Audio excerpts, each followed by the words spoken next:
그리고 저는 마지막 하나 뭐냐면 아니 근데 저는 기자들이 이런 기계가 필요한 시대가 됐다고 생각해요. 그럼요. 예. 해방 전국에서 잘 못했잖아요. 예? 우리 선조들이 그 후과를 지금까지 치르고 있는 거 아닙니까? 그러니까 우리 대에서 이거 끝내야 돼요. 예, 이정주 기자 힘내시기 바랍니다. 그래서 저는 마지막으로 하면 판사, 지금 사법부, 이 지금 내란 세력에 대항하는 사법부, 그리고 우리 언론 이쪽에 지금 지식인들과 네. 오피니언 리더들, 그리고 사회의 어떤 제도권 있잖아요.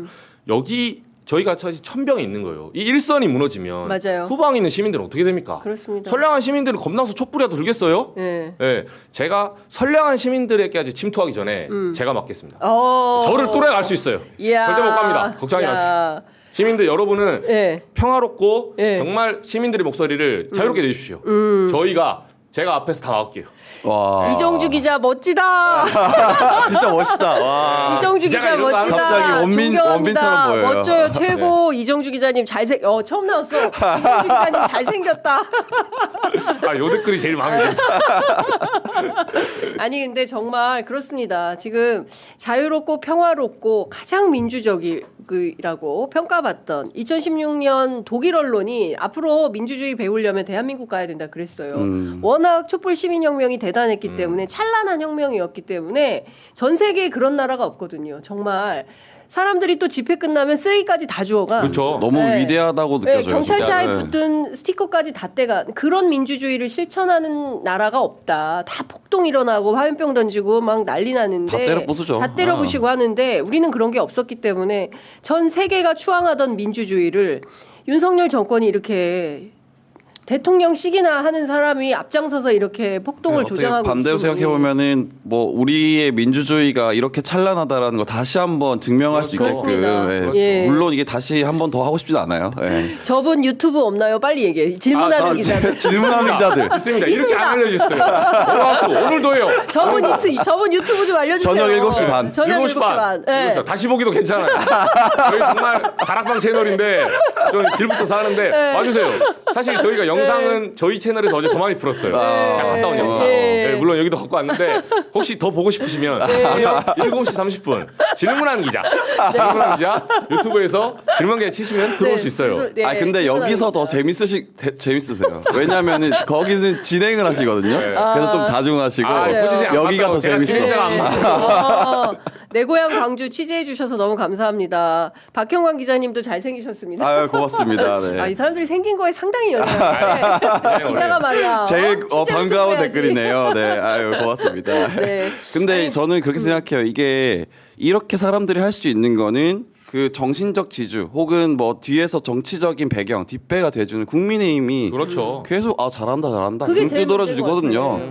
그래서 저는 어제 그래서 보면은 권영세 비대위원장, 맞아요. 네, 관훈 토론 맞아요. 나와서 네. 하신 말, 그거 너무 충격적이었거든요. 저도 그랬어요. 그게 권영세 비대위원장 저도 잘 아는 의원인데 네. 굉장히 젠틀하시고 점잖으시고 신사죠, 원래는. 신사적이고 합리적이고 그래서 약간 호감이 좀 있었는데 저 어제 그 발언 듣고 호감을 좀 없애기로 했어요. 이렇게 하면 안 되지 않나. 그러니까 계엄 당시로 돌아갔을 때 계엄 해제 요구안에 찬성할 거냐. 자기는 안 할 거다. 참여하지 표결에 않겠다. 참여하지 않을 거다. 네. 이렇게 얘기했잖아요. 근데 아니, 찬성 반대는 둘째야. 표결 자체에 참여하지 그렇죠. 않겠다. 네, 근데 저는 그 이유가 그러니까 물론 뭐 본인의 의사에 따라서 안 할 수 있죠. 근데 그 이유가 너무 경악스럽더라고요. 그러니까 왜 안 하실 거냐 물어보면은 윤석열 대통령이 왜 한지 아직 모르지 않냐. 개인적인 사유가 있을 수 있지 않냐. 가정사유. 그거 알아보고 해야 되지 않냐. 네. 이게 무슨 말이? 아니 그럼 집에 강도 들어오면 알아보고 그러니까 권능 비대위원장님 집에 강도 들어오면 이게 강도가 무슨 의도로 오셨나요? 우리 집에 뭘 훔치러 왔나? 뭐가 필요하신가요? 네, 구경하러 온 건 아닌가? 혹시 되게 뭐 사정이 좀 안 좋으신가요? 뭐 이렇게 할 수 없잖아요. 예. 담을 뛰어는 운동하다 들어왔나? 물어보고 하세요 신고를. 유리창을 깨고 들어왔는데 왜 네. 깨고 들어왔나? 네, 말도 안 되는 소리 하십시오. 말도 안 되는 계엄의 소리를 해요. 요건이 안 맞다라는 것을 직접적으로 판단할 수 있는 정도의 판단력도 없다면 국회의원을 해도 되는 것인가? 이건 법적으로 법이 딱 나와 있거든요. 그렇습니다. 비상계엄의 요건이 정해져 있어요. 네. 근데 그거를 훨씬 넘어서 안 된다라는 거. 그러니까 국회에 총 들고 왔잖아요. 맞아요. 그러면 이게 법을 따지고 자시고 할 거 없이 그죠. 안 된다. 해야 되는 판단력은 당연히 있을 거란 말이에요. 근데 상식입니다 상식. 지금 이렇게 하는 거는 이 분들을 저는 윤석열 씨를 위해서 하는 말은 아니라고 생각해요. 그러니까 누구를 왜 이런 그러는 겁니까? 이런 분들을 토닥여서 자 우리 대선 가야지 자 결집해야지. 그리고 주변에 좀 알려주세요. 이거를 하려고 지금 계속 이런 메시지를 낸다고 봐요. 그게 원래는 비상계엄은 잘못됐다는 거는 국민의힘 입장이었거든요. 근데 이번에는 비상계엄에 그 표결 해제안에 표결 참여도 안 할 거다. 이거는 또 더 나간 그렇죠. 예, 메시지예요. 언어 도단하고 있는 거예요, 계속. 그래서 저는 이게 너무 충격적이었어요. 사실 어제 그 현장에 아니, 있었거든요. 그리고 그것도 그렇지만 지난번에 그 관저 앞에 가서 입장 발표했던 김기현, 뭐 나경원 이런 사람들 다 판사 출신들 아닙니까? 이번에는 또 헌법재판소에 36명이 찾아가가지고 네. 헌재를 압박하는 거잖아요. 그렇죠.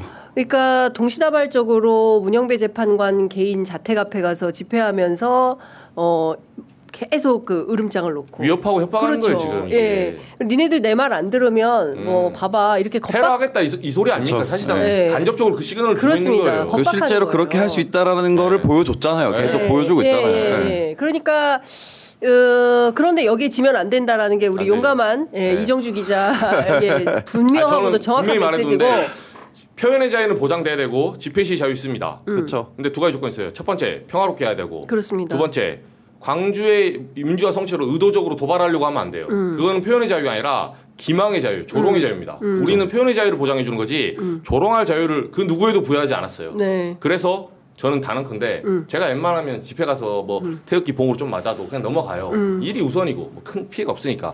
근데 앞으로 향후에 제가 이거 걸리잖아요. 합의 안 해준다 저는. 합의 없어요. 왜냐면 이거는 경고를 했기 때문에 네. 경고를 했는데 뭐 테러 행위나 뭐 행위 같다. 별 수 없어요. 확신범 아닙니까? 확신범. 그렇죠. 네. 네. 확신범한테 봐주잖아요. 또 합니다. 제가 했을 때 저를 만약에 테러 뭐 했는데 밀치고 했는데 제가 봐주잖아요. 그럼 우리 선량한 시민들한테는 얼마나 심하게 하겠어요. 이 버릇 잡아놔야죠. 네, 이제- 제가 깜빡 넣겠습니다 무조건. 예, 걸리는 족족 깜빡 보낸다. 네, 예, 변호사 이제. 선임해놨어요 이미. 이미 변호사도 예, 선임해놨다. 공소대리 예. 제 변호사 선임해놨으니까 언제든. 예. 예. 이제 이번 주 대전에서 봅시다. 네. 예, 이정주 기자 털끝 하나 건드리면 바로 소송 들어간다. 저는 도발하지 않습니다 절대. 예. 도발하지 않아요. 알겠습니다. 평화롭게 취재할 뿐이에요. 정 선배가 네. 저렇게 시원하게 얘기를 하면 다들 그런 비판을 하긴 해요. 막 기자가 저렇게 말해도 되냐. 근데 저는 기자라면 저렇게 말을 해야 된다 생각해요. 아니 기자가 이런 말을 안 하면 누가 이런 말을 네, 합니까? 그리고 대한민국 기자가 사회에서. 객관적이어야지. 그러면서 하는 공격이 뭐 너 공천 받을 거냐 이러거든요. 근데 제가 아는 정수 선배는 기자의 천직입니다. 절대 그 공천 받지 당 만들게요. 네? 여러분 기자당을 대박 만들어. 제 당에서 나왔어요. 이정주당. 거기 만드시고 제 진짜. 입당할게요. 네. 아니 근데 진짜 그 기자들 취재하는데 뭐 이걸 가지고 객관적이지 않다, 뭐 좌우의 대립이다 이렇게 계속 프레임을 짜려고 하는데 맞습니다. 절대 그렇지가 않죠. 이게 상식 대 몰상식이에요. 아니 그러면 그 막 도처에 돌아다니는데 아무나 폭행하고 폭력 휘두르고 난동 부려도 그렇죠. 그거 허락하면 그건 민주주의 공화국이 아니죠. 근데 그런 기본적인 상식을 얘기하는데 그걸 가지고 너는 좌파야, 맞습니다. 종북 좌빨이야 이렇게 낙인 찍는 게 오히려 예. 저는 이게 테러인 거죠. 아니, 저는 다른 게 솔직히 테러가 이렇게 아니라. 생각해요. 우리가 민주주의 사회에서 그 짧게 말씀드리면 이게 합의란 거 아닙니까? 폭력의 독점을 합의한 거예요. 법에 맡긴 거잖아요. 네. 경찰 권력에 시민들이 폭력을 독점시켜서 합의해놓고 이 합의에 따라서 경찰이 알아서 해주세요. 법치주의, 사법주의도 해주세요. 이렇게 우리가 다 모아놓은 제도 아닙니까? 근데 개개인이 무장하고 사람 때리고 다닌다? 정말 우리도 한번 무장해볼까요? 그러니까. 예? 개개인 한번 무장해 우리가 못해서 안 하는 게 아니에요. 시민들이 선량한 시민들이 일터에서 일하고 열심히 세금 내고 국방 의무하고 이러러 가지 이 백수들 돌아다니면서 이거 지금 돈벌이 하면서 막 무슨 뭐 키 2m짜리 뭐 덩치 커가지고 방패 메고 다니고 쇼하는데 시민들이 바보라서 참는 거 아닙니다. 그렇습니다. 이거 선 넘으면 안 돼요. 예. 예. 저기 상식과 비상식. 그래서 제가 사실은 어제 이거 말해도 되는지 모르겠는데 김상욱 의원이랑 잠깐 통화를 했는데 네. 김상욱 의원이 다음 주 월요일에 광주로 내려가서 사과를 하실 거라고 이거 얘기하시더라고요. 뉴스다. 네. 네. 근데 이제 저는 그렇게 말씀드리면서 이렇게 힘들지 않으시겠냐, 괜찮으시겠냐 정치적으로 걱정이 되니까. 근데 본인도 그렇게 얘기하시더라고요. 이거는 상식과 비상식의 얘기인 거다. 그렇습니다. 상식적으로 광주에 가서 그러니까 비상계엄으로 인해서 아들과 딸을 잃은 사람들에게 네. 이 비상계엄의 정당화를 얘기하는 것은 굉장히 상처이기 때문에 그거 상처 준 것에 대해서 사과하는 것은 너무 당연하고 상식적인 얘기다라고 말씀하시더라고요. 그래서 저는 그 얘기를 들으면서 지금 국민의힘은 정말 비상식적인 행동을 너무 많이 한다. 그렇죠. 그거를 자꾸 저도 검열을 하게 되거든요. 제가 상식적으로 생각하고 있다고 생각하는데 혹시 내가 틀렸나? 왜냐하면 그러니까 국민의힘이 그렇게까지 얘기하니까. 맞아요. 근데 네. 저는 그런 생각이 들어요. 우리가 검찰 출입하면 검찰 출입 기자들이 자기가 검사장인 줄 알고 막 취재하고 회사에서 맞아요. 검사 입장 막 들고 네. 그러잖아요. 그래서 네가 검사야 막 이렇게 네, 하고 자기가 싸우자. 뭔데? 왜 네가 검사야, 너 기자야 막 이러면서 이제 그렇죠. 회의하는 발제할 때 우리는 그렇지 시민들의 않습니까? 편이에요. 그렇습니다. 시민의 편이었는데 기자들이 출입처를 가다 보면 근데 여당 기자들이 그럴 것 같아요. 국민의힘 출입 기자들이 저는 그런 멘탈에서 상당히 어려움이 많겠다라는 걱정이 맞아요. 드네요. 네. 그러니까 예전에 세월호 취재했던 기자들이 전부 트라우마가 있었거든요. 갔다 와서 맞습니다. 심리 치료 받고 막 맞습니다. 이렇게 했는데 지금 여당 출입 기자들 굉장한 혼란이 있어요. 엄청난 트라우마에 시달려 실제로. 왜냐면은 이게 그 비상계엄 당일날 내 출입처 내 일터에 군인이 총 들고 들어왔잖아요. 그렇죠. 네. 그리고 비상계엄 포고령 보면은 그 기자가 사실 직접적인 언론. 대상이에요. 그렇죠. 언론 대상이죠. 수거 대상이잖아요. 그런 상황인데 네. 그래 거기까지 알겠어. 예. 근데 내가 출입하는 그 내가 사실 좋아하고 호감 있고 항상 스킨십하는 그 국민의힘 의원들은 그걸 옹호하네. 네. 거기서 굉장한 괴리감과 혼란이 와요. 그렇죠. 그래서 굉장히 트라우마. 그래서 근데 걱정하지 마시라. 그 여당 이 기자들은 이 몰상식에서 살아남고 있다. 상식적으로. 다들 기자들끼리 서로 멘탈 관리를 해줘요. 야 이거는 틀린 거 맞다. 이건 네. 상식적이다라고 서로 얘기를 해줘요. 예. 맞아요. 네, 그렇기 때문에 그 혹시 의심 안 하셔도 된다. 네. 근데 진짜 지금과 같은 국면에서는 언론인들의 역할이 굉장히 중요합니다. 왜냐하면 기사 한 줄 어떻게 쓰느냐에 따라서 국민들의 여론 시장이 그렇죠. 확확 움직이는 거예요. 그러니까 저는 지난번에도 말씀드렸지만 경향신문에서 중도에 대해서 분석을 해서 쭉 정리를 했었는데 그 기조가 잡히지 않습니까? 한 번 기사가 나오니까. 그러니까 이런 기사가 굉장히 중요한 거예요. 지금 태극기 몰려다니면서 집회하고 와 사람들이 이렇게 많아 정말 찬반 양론이 팽팽하게 붙어 있나 봐. 그렇지 않습니다. 사람들이 그림을 만드는 것 뿐인 거고 맞아요. 실제 여론 지형은 이거 내란 빨리 끝내야 된다. 얼른 끝내고 일상을 회복하자. 봄에 되면 야구도 보러 가야 되고 어떤 사람은 텃밭도 해야 되고 바빠 죽겠는데 언제까지 집회 다녀야 되느냐 이런 얘기들을 합니다. 진짜 한 줌도 안 돼요. 제가 네. 전이빌딩 올라갔잖아요. 이것도 막상 저는 그러니까 아쉬운 게 뭐냐면 통신사나 이런 기사들이 듬성듬성 나오더라고요. 그래서 제가 이제 방송에 가서 이렇게 풀고 꼼꼼히 있는데 취재해야 됩니다. 꼼꼼히. 네, 제가 그날 광주에 12시간 있었어요. 네. 아침에 KTX 타고 7시에 내려가서 그렇기 때문에 아는데 버스가 계속 내리는 거야. 계속. 그리고 그 방향이 뭐냐면 혹시 모르는 사람들 위해서 광주 사람도 아닌데 반박하는 사람들 위해서 제가 말씀드릴게요. 저 버스 보이시죠? 네. 저기 버스 근처 바로 앞에는 진보 진영 탄핵 찬성 집회예요. 그러면 반대 집회는 저쪽 끝에 여기서 반대쪽으로 하거든요. 근데 지하철역이 보면 저쪽 여기도 있고 저쪽 문도 있는데 네. 만약에 지하철로 광주 시민이 오잖아요. 네. 그럼 여기로 올 이유가 없어요. 여기로 오면 본인들 전환길 집회장 가려면 탄핵 찬성, 그러니까 진보 진영 집회장을 통과해야 돼요. 네. 근데 태극기 메고 계속 통과를 하는 거야. 그거 제가 알아봤더니 광주 시민이 아니니까 여기서 내리는 거예요, 계속. 네. 광주 시민들은 지하철 저쪽 더 가까운 곳이 있다니까요. 그 세이브 코리아 하는데 네. 지하철역이 제일 가까워요, 거기가. 거기서 내리면 바로 앞이에요. 근데 굳이 여기로 와서 뚫고 가는 거예요, 계속. 네. 왜? 버스로 오니까. 예. 버스는 여기서 내리거든. 여기 약간 공터 비슷하게 만들어놔서 네. 광주에서는 약간 살짝 설 수 있어요. 그러니까 여기서 내려서 하는 거예요, 지금. 네. 자, 우리가 원래 하려던 뉴스를 거의 못 다룬 가운데 왜냐면 44분이 가슴이 너무 웅장해지는 바람에 네, 웅장해지면서 우리가 사실은 명태균 관련한 전문 기자, 그 박형광 기자를 통해서 얘기를 쭉 들어봐야 되는 내용을 못 듣고 있는데 지금부터는 그 얘기를 좀 해보겠습니다. 저는 어제 그 법사위 소위에서 명태균 특검법이 불발됐다 이런 속보가 나왔잖아요. 맞아요. 저는 이제 그거를 봐서 저도 좀 놀라가지고 그 이제 법사위의 소위 네. 담당하는 의원님들한테 연락을 해서 좀 알아봤더니 불발은 좀 안 틀린 표현이다. 사실 이제 뭐 국민의힘 의원들이 갑자기 나가는 바람에 좀 더 설득하는 과정이 필요하기 때문에 미룬 거다라고 말씀하시더라고요. 네. 근데 저는 이제 뭐 개인적으로는 그렇게 생각합니다. 민주당 의원님들도 고민이 많으실 거예요. 저는 명태균 씨가 끝끝내 협조하지 않을 거라고 봐요. 막판 가서는. 막판까지. 네, 막판 그러니까 협조한다 해놓고 막판 가서는 협조하지 않을 거 같아요. 이것도 트릭이다. 민주당에. 네, 저는 트릭이라 생각해요. 그래서 명태균 없는 명태균 특검 뭐 이렇게 뜰 거예요 나중에. 그럼 엄청 기사 제목이 민주당에게 곤란해지죠. 악재거든요. 그러니까 그 고민도 하실 거라고 생각해요. 저는 그렇게 보는 명태균이 이유는 뭐예요?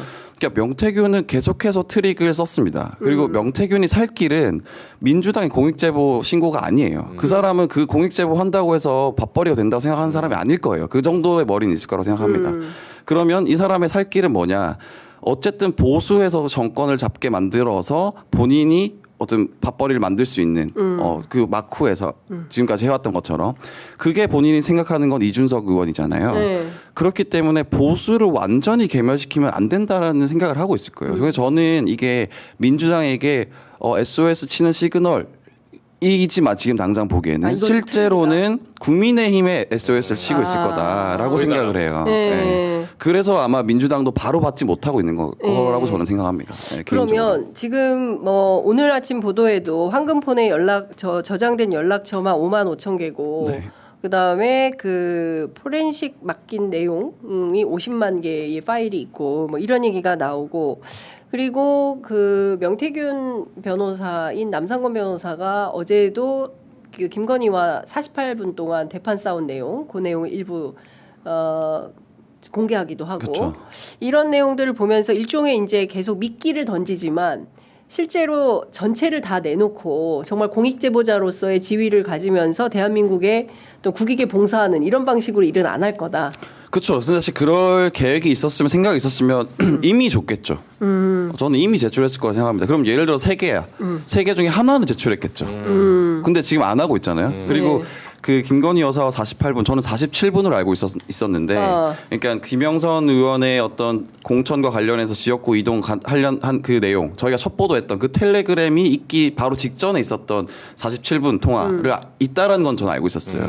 근데 그게 저는 그 내용을 복귀해서 대략적으로만 말해준 거잖아요. 그 많이 듬성듬성 비어 있을 거다. 예, 그 김상민 그 검사에 대해서만 얘기한 거 아닐 거다. 근데 그 하나씩 던지잖아요. 그렇죠. 자, 국민의힘 내가 요것도 있고 요것도 그렇지. 있는데 너네 걸려 있는 거 당사자들 알지? 빨리 나한테 연락해. 지금 이러고 있는 것 같다고 생각이 들어요. 그렇죠. 저도 어제 그 명태균 씨의 배우자 되시는 이승은 씨하고 어제 다시 또 통화를 했는데 취재 과정에서 해준 얘기는 이런 거였어요. 그러니까 왜 비상계엄을 발동했을까? 그리고 명태균의 황금폰이 쫄아서라고 얘기를 했다는 거잖아요. 네. 명태균 씨가 네. 그 박범계 의원 만났을 때. 근데 이제 명태균 씨 측에서는 어떻게 그 확인을 하고 있냐면 아마도 이 48분 대판 싸운 이 통화 기록이 김건희 씨 그 기록을 넘겼다는 거예요. 김건희한테. 예, 명태균이. 이 얘기는 아마 처음 나오는 얘기일 텐데 이승은 씨가 해준 얘기거든요. 그 48분짜리 통화 기록을 김건희한테 넘기고 그리고 김건희 씨가 그걸 받고 얼마 후에 명태균이 구속이 되고 그리고 계엄이 터졌다. 자기들은 그렇게 해석을 한다는 거예요. 그러니까 이 결정타가 48분 안에 있다. 근데 이 48분짜리 녹음 파일을 그러면 언제 공개할 거냐? 갖고 있냐 없냐? 그런데 텔레그램 통화라는 거예요. 근데 텔레그램 통화는 녹음이 안 되죠. 되잖아요. 네. 그래서 그 기록은 없을 거다. 그래서 아마 복기록 이렇게 낸 것 같은데 녹음 파일이 있는지 없는지에 대해서 근데 포렌식 하면 안 나오나요? 이거? 근데 저는 사실 이거 말고도 나올 안할 거다. 거는 너무 수두룩하다. 예, 그리고 그 국민의힘에 지금 잊고 있는 기사들이 너무 많은데 그 중에 하나만 예를 들어보면은 그런 겁니다. 이제 이준석 의원이 저랑 만났을 때 10월 3일에 저랑 만났을 때 했던 얘기가 김건희 여사가 사람을 보내서 권성동 제거해 줄게.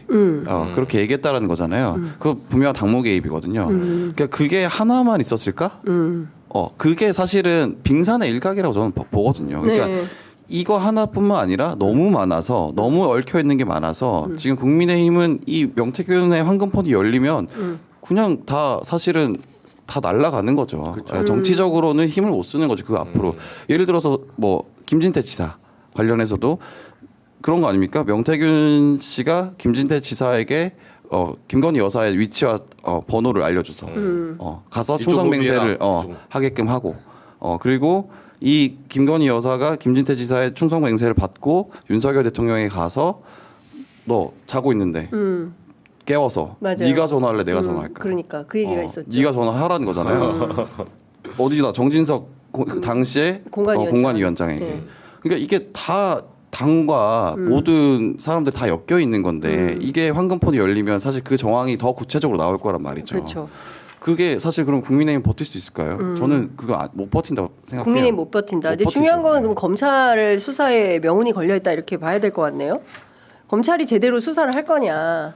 그러니까 이번에 그 창원지검에서 서울로 이송을 했잖아요. 네. 그러니까 수사팀은 원래 11명이었는데 그대로 11명 인원을 유지한다. 다만 그 인원이 구성이 바뀌는 거죠. 그렇게 보면 다시 새로 시작해야 되는 거거든요. 다시 수사팀은.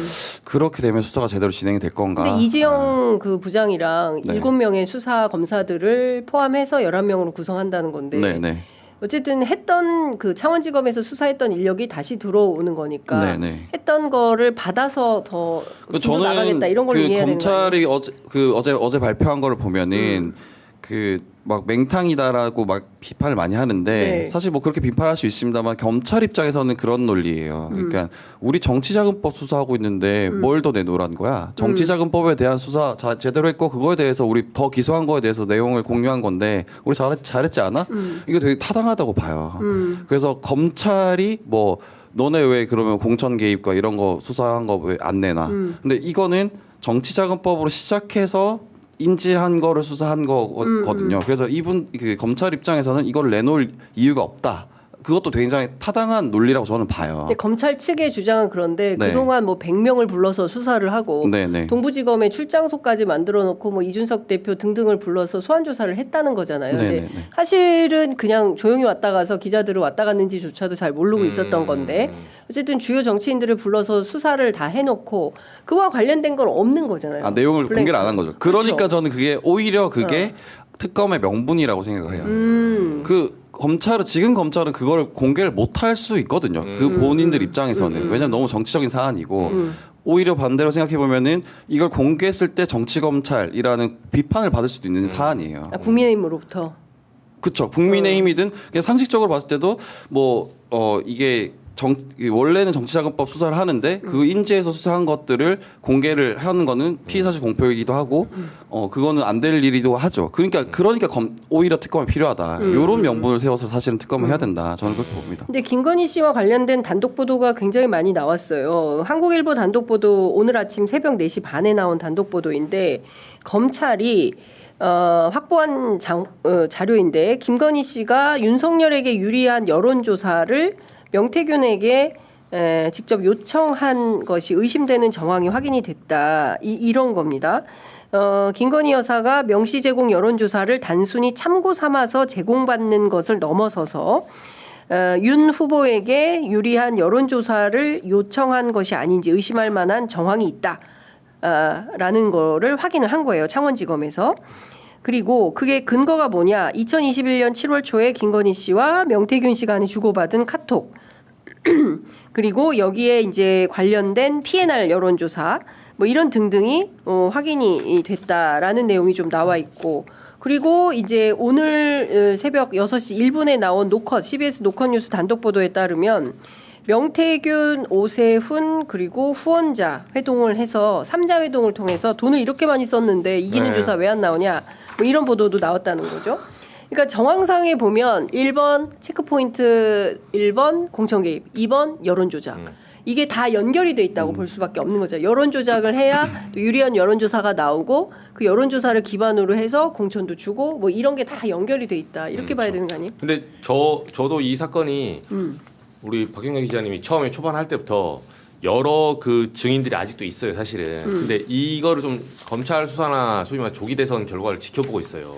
제가 예전에 이게 또 다른 지역들도 근데 최근에 그분하고 통화를 했는데 김건희 여사가 그 직접 개입해서 자기 그 측근들 있잖아요. 자기 측근들에 대해서는 지금 김상민 검사뿐만 아니라 이 사람들에게 누구 어디 꽂아라. 예를 들면 여조 5명 중에 꼴찌인데 중간에 여조하면 1등하고 5등을 붙이는 거야. 그러니까 지금 정 선배가 하는 얘기는 다른 지역에 그렇죠. 그런 일이 있었다. 명태균 게이트 말고도 그렇죠. 그 얘기를 하시는 이런 거죠. 식으로 붙이는데 이게 두 개 같이 맞물려 가요. 왜냐하면 내부 경선 하려면 명분이 필요하거든요. 그러니까 왜냐면 반발하면 공관위 가서 원래 공관위에서 결정되면 이거 바꾸기가 훨씬 힘듭니다. 그래서 어쨌든 바꾸기 직전 공관위원장 도장 딱 찍기 전까지 흔들어야 돼요. 그 뭐 들어눕든 어쩌든 간에. 그러다 보니까 그게 여조가 어떻게든 간에 결과치만 보기 때문에 그래서 이게 어디 회사야? 맞아? 보통 공관위원장 할아버지들이잖아요. 그럼 뭐 물어보고 맞나 이렇게 하기 때문에 명태균 같이 이렇게 정말 이런 책략 이런 사술에 네. 굉장히 특화된 사람들은 만들어 줄 수 있죠. 그렇죠. 네, 그러면 공관위원장들 이런 사람들도 내심 약간 약속 대리를 하는 거예요. 이거 맞네. 그러면 얘가 5등이 아니네. 그거가 있잖아. 네, 그럼 이렇게 경선 붙여도 되겠네. 네, 굳이 뭐 전략 공천 아니어도 이렇게 해서 너네 경선해봐. 그래서 경선 단계로 넘어가는 거예요. 그 또 다른 그런 명태균은 다른 지역의 제2의 명태균은 있다는 어떻게 거예요? 반응이 있죠. 좀 있습니까? 취재 지금 중이에요? 취재 중인데 네. 이 사람들이 원래 이제 뭐 그렇잖아요. 원래 사람들이 나중에 다구리 칠 때 확 나오는 거예요. 네, 버스 탱기는 힘들고 네, 처음에 나도 이렇게 해서 이제 망치 들고 이것도 있었어 막. 네. 뭐 그러잖아 옛날에 그 이문열 씨 소설 네. 그 엄석대 네. 나도 석대한테 맞았어. 그러면서 네. 처음에 가만히 있다가 네. 자 석대한테 맞으네 손 들어봐 한 명밖에 없다가 원래 피해는 다 있는 거예요. 네. 그래서 지금 이제 부글부글 하고 있다. 그렇군요. 근데 어쨌든 이것은 굉장히 파장이 크고 그리고 뉴스타파 보도를 보면 이번에는 또 명태균 씨가 경호처에 인사청탁한 정황도 있다. 그러니까 아까 박형관 기자 말씀하신 대로 일종의 무슨 패밀리처럼 그렇죠. 예, 다 같이 엮여 있고 뭐 그런 상황으로 보여요. 명태균 씨가 인사 청탁을 하면 김건희가 받고 받고. 근데 예. 그게 진짜 너무 코미디지 않아요? 그리고 김건희가 김성훈 경호차장한테 던지고 그 민간인과 민간인이 서로 국정을 인사를 관여하고 아니 공당의 결정하고. 그 공천도 마찬가지죠. 그렇죠. 그러니까 국민의힘은 그 정당의 공천 시스템이 없었나라는 생각이 들 정도인 거예요. 그리고 저는 어쨌든 그 특검이 재발되기를 바라는 거는 어쨌든 제가 마지막에 오랫동안 했지만 끝내 기사로는 내지 못했던 그 국민의힘 대통령 선거 경선 조작 의혹이 있잖아요. 그거는 좀 나왔으면 좋겠어요. 그게 사실 명태균의 황금폰을 열면은 분명히 나올 거라 생각하거든요. 네, 그리고 저는 제 취재한 거를 100% 믿기 때문에 그거를 제가 기사로 하지 못했지만 증거가 황금폰을 열면 나올 거다. 네, 그게 좀 나왔으면 그래서 특검이 꼭 됐으면 좋겠습니다. 네. 근데 아까 명태균 씨가 끝까지 협조하지 않을 거다. 이거는 굉장히 중요하고 또 새로운 포인트인데 많은 사람들은 명태균 씨 저도 저 창원까지 가가지고 만난 남상권 변호사에 따르면 우리는 공익제보자가 되기를 희망하고 공익제보자의 위치에서 다 정보를 제공할 의향이 있다. 이제 이런 태도인데 말만 그렇게 하고 실천은 안 할 가능성이 있다는 거잖아요. 그게 사실은 보세요. 지금 제가 말씀드렸던 국민의힘 대선 경선 조작 의혹과 관련해서 명태균 씨가 직접 관여했는데 저희가 보도한 의혹에 따르면 그거 밝혀지면 명태균 씨 그 황금이 초등학교 졸업도 못 봐요. 사실 못 나오죠. 사실. 그렇죠. 네, 그거는 사실 본인은 아무리 공익제보자라고 하더라도 그 피해를 감수하고 할까? 저는 아니라고 봅니다. 지금 상황에서 끊으면 사실 정치자금법에서 끊을 수 있어요. 네, 그리고 만약에 가능하다면 국민의힘이 다음 정권을 창출한다면, 그러니까 연장을 한다면 본인은 거기서 끝난단 말이에요. 정치자금법 해봐야 그렇게 크지 않을 거란 말 형량이. 뭐 다 공개하기로 결심했다고 남상권 변호사는 그러던데. 저는 쉽지 않을 거라고 봅니다. 이때까지 근데 명태균 씨가 얼마나 많은 블러핑을 했습니까? 계속 나한테 오면 뭐 말할 거다. 맞아요. 한 번도 근데 지키지 않았어요. 취재가 힘들어요. 그러니까 이 사람은 거의 정치인이에요. 네, 아니, 다르고 다르고. 정치인보다 세죠. 그러니까 정치인을 컨트롤하는 파워가 있었던 거니까 그런 측면에서 보면 질질 상당히 짜기도 하고 누군가는 명태균 씨에 따르면 네. 그 얘기하면 또 소송당해요. 전 이미 당이 있습니다. 이미 제가 당했어. 네, 제가 제일 방파제를 할 테니까 따라오십시오. 아유 참 그렇습니다. 어쨌든 지금 명태균 게이트는 이제 계속 진행이 될 거고 국회법사위에서 명태균 특검법이 통과가 되면 이후에는 24일이죠. 국회 본회의에 상정을 해서 통과가 될 거고 이후에 최상목 대행은 또 거부권을 행사할 거고 그리고 재의결 국면에서 이 법이 어떻게 될 거냐 이게 굉장히 중요한데 소위 친한계가 이 명태균 특검법에 찬성해서 통과 가능성 어떻게 보십니까? 저는 그건 안 될 것 같다 생각해요. 왜냐면 친한계가 몇 명이에요 지금? 친한계가 지금 한 14명에서 16명 정도로 확신한 친한계는 저는 그렇게 보고 있는데 14명에서 16명. 예. 이게 그 방첩사 체포 숫자가 비슷한데? 친한계를 잡으라. 그러네. 친한계를 잡으라. 그러네. 그럴 수 있네요. 친한계 잡아드려. 윤석열이. 네, 근데 저는 그거는 쉽지 않을 거라 봐요. 왜냐하면 당이 완전히 아작나는 상황이기 때문에 네. 그렇게까지는 할까 싶어요. 왜냐하면 본인이 기반이 사라지는 거잖아요. 그러니까 지금은 땅 따먹기처럼 우리가 가지고 있는 이 파일을 누가 먹을 거냐의 싸움인데 이걸 네. 다 폭파시키진 않을 거잖아요. 그건 쉽지 않을 거라고 봅니다. 근데 저는 오히려 국민의힘이 되게 웃긴 게 명태균 특검을 하자는 거잖아요. 네. 근데 국민의힘 다 죽이는 거다, 뭐 이렇게 여당 다 그러니까. 폭파시키는 거다 이러면 네. 그게 약간 범행을 자인하는 꼴 아닌가? 자객 특검 막 이런 말 했어요. 그 자객에 당하는 사람들이 본인이란 뜻인 네, 거잖아요. 그렇죠. 그건 본인들이 우리 잘못한 게 많소. 그런 이미지를 주는 게 왜 그렇게 하는지 잘 좀 이해가 안 됩니다. 그러니까요.